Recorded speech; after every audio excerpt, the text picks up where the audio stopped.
California dreaming about you. It doesn't take much to set off the media. It really doesn't. Last night, the entire media establishment went into full meltdown mode because the president reportedly asked, "Why are we allowing people from *thole countries to come here?" This is anonymously sourced. It really hasn't been verified, and no, Dick Durbin is not a credible source, having lied about White House meetings before. Regardless, CNN blew a gasket. Anderson Cooper cried. Chris Cuomo decided to take this lecture to the whiteboard. And Don Lemon's program was off the hinges. CNN's Cooper and Jim Acosta called the remarks racist. Via the Hill. CNN anchor Anderson Cooper slammed President Trump for reportedly referring to Haiti and several African nations as shithole countries on Thursday, calling the remarks racist. Single quote.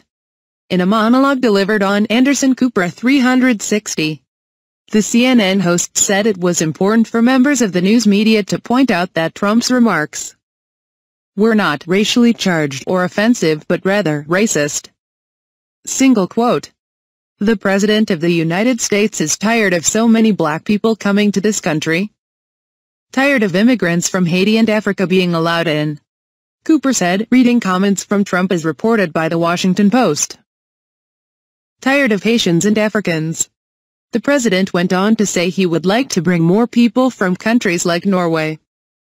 Norway, whose population is overwhelmingly of Nordic descent. White people, in other words, Cooper said. Philip Mudd, a former CIA counterterrorism official, decided to spout off racist language, even dropping the N-word, to make a point about past immigrant discrimination. As if that helps move the conversation forward. Former RNC Chairman Michael Steele said Trump was racist. Don Lemon was quite clear on that front last night as well. Via Free Beacon, The President of the United States is racist, Lemon said. A lot of us already knew that. Single quote.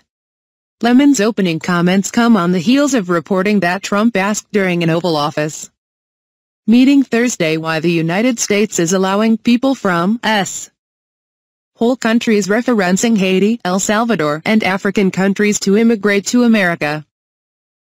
Lemon called the remarks disgusting. Single quote. But you know what? They're not shocking, not even really surprising, because this is who Donald Trump is. This is what he thinks, Lemon added. Lemon then went into what he classified as past examples of Trump being a racist, and then asked, "Do I need to go on? I get tired of saying it." Single quote. After relaying that some at the White House felt Trump's reported remarks could help him with his base, Lemon muttered, "Jesus." Single quote. Chris Cuomo was, well, this. Again, we don't know if this was actually uttered during the immigration negotiations. Durbin says one thing, Graham confirms it, but sends Cotton, RR, and Perdue, Arga, don't recall the *thole comment being said. Given the news media's track record in reporting on this, White House err on the side of caution. Yet, let's be honest. The news media thinks Trump has been racist for a long time. Now, they can rehash it. You can tell by the grin Mr. Lemon had on his face when he opened his show. That theme carried throughout his program. An appalling snobby and condescending display that is the reason why so many Trump supporters stick with the Donald. It also forced a lot of conservative Republicans on the fence about Trump to vote for him. They may not like him, but when you embody the insufferable self-righteousness that infests our newsrooms today, calling us bigots for merely disagreeing with the liberal point of view, yeah, you bet I'll vote for Trump. And I did. The second part is the disingenuous parameters of this discussion. It is a fact that some countries are better than others. Sorry folks, Somalia is a failed state. There's another word for it too. And Norway is not. Katie wrote earlier today that a West African sociologist admitted that the whole continent not just temporary protected status nations or the ones listed in Trump's executive order on immigration is *T. Quote, hitting closer to home. North Korea is a communist hellhole, but South Korea is a vibrant, flourishing modern economy. It's part of the G20. They can compete with most European nations. It's just better. There are countries that are just tholes. It's the way of the world. And please, if you had to choose between Norway and Haiti, you would choose the former, not this week's sauce response from Joan Walsh last night. I'm sorry. We've heard that Trump has been racist for months. This is just another example of his blunt and at times overt political incorrectness. And I don't trust the media to tell me what is racist and what is not anymore. They've actually managed to kill its meaning. Remember when saying Chicago was supposedly a dog whistle? So, let's go to an area of agreement, leaving out the noise. We are a nation of immigrants. I'm an immigrant being adopted at 4 months from South Korea. I became a citizen a couple years later. My father's business, a window manufacturing empire, or at least it was in my mind, was built on the backs of Hispanic immigrants. It allowed me to go to college and graduate without any debt. Something for which I am very grateful for. The same goes for my brother and sister. And all three of us were privately educated from lower school through high school. Manufacturing was very good to the Vespa clan. I worked in my dad's glass plant for a couple summers in the sweltering heat. The glass oven was heated at 900 degrees. So you can imagine what it was like in the middle of August. I won't lie. It was great. And believe me, I had a hefty beer account for when fall semester began. These people work hard. After the closing bell, these workers left my dad's factory to work another job. I think the point here is that people can come from thole countries and become good citizens. That's what the Federalists' Ben Dominic touched upon, which is embodied in former President Calvin Coolidge's ethos about us as a nation. At the same time, he admits that Haiti is a total thole. He's been there twice. Let's be clear about one thing here. Haiti is a shithole. I've been there twice. It has a cholera epidemic thanks to the United Nations and a burgeoning child sex trafficking problem thanks to the predilections of evil people. It is really a hellish place. But the whole point of the temporary status welcoming immigrants from these countries is based on them being real shitholes, places so dangerous and awful that we won't send refugees from them back to the countries because they'll probably die or worse. That's the whole point of granting this policy in the first place. When this story broke yesterday, people immediately seized upon it as indicative of the president's racism. That's wrong, contra Noah Rothman, who maintained without any basis whatsoever that Trump was referring to the entire African continent as opposed to those nations covered by TPS. I'm sure Trump knows the difference between Somalia and Egypt and would not refer to them in the same way. Fresh from his Asia tour late last year, he has no such insults to direct toward those countries. But for those eager to tag him as a white supremacist as an opinion editor of the Washington Post did yesterday, this was an easy opportunity to do so. The problem emerges when you actually deal with the question at hand. Witness this back and forth on CNN, where Joan Walsh was caught flat-footed when Rich Lowry asks if she'd rather live in Haiti or Norway. This is an easy question, and pretending otherwise doesn't help matters. Anti-immigration appetites are fed when people are unwilling to admit the truth about what they are arguing. Opening square bracket. Closing square bracket.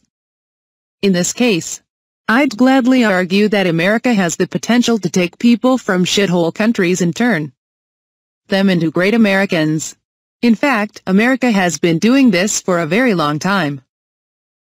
That being said, if you want to come to America and work, the door is open. But you have to come here legally. We are a nation of laws. Illegal aliens are deported. Period.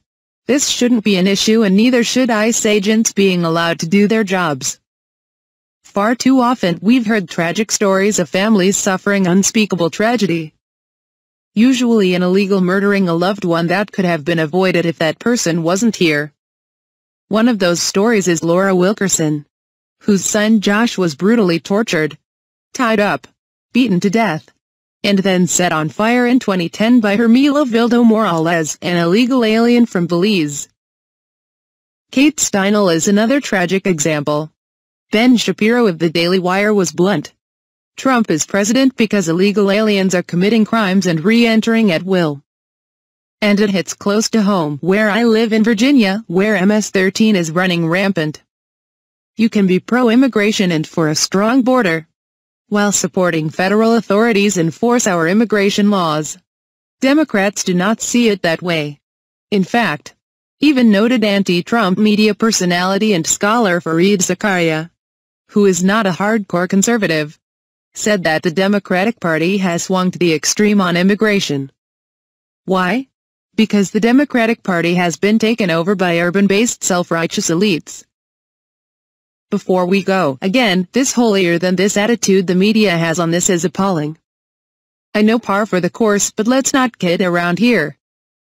The news media and the liberal elites have described parts of America that are economically depressed as *tholes.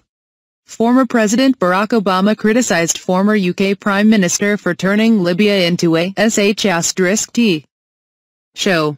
Quote, "Does that make him racially insensitive? Also, he's right. Libya is another hellhole nation." Is this a problematic statement by the president?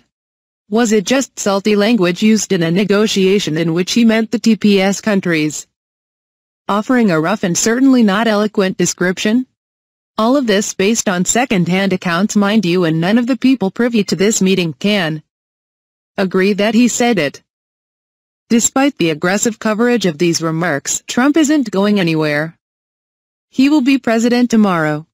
The Access Hollywood tape that was leaked in October of 2015, which catches Trump making graphic remarks about women from a 2005 appearance on the show, was much worse than this remark. Trump will survive it. Second, it could muddy the chances of a deal on immigration being hashed out prior to the next week when the government runs out of money. This is politics, folks. It could get nasty. Democrats probably didn't want to do a deal from the outset, with congressional Republicans equally skeptical. I hope we do have a deal, but idealism and the notion that good can be done in Washington, D.C. often ends at the edges of the Potomac. Think what you will of the president's remarks.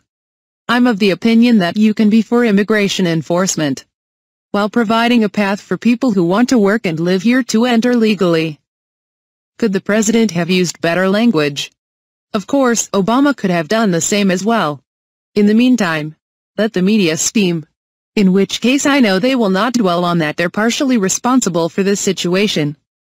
Yeah, does anyone remember when they gave Trump $2 billion in free media? So spare us the lectures.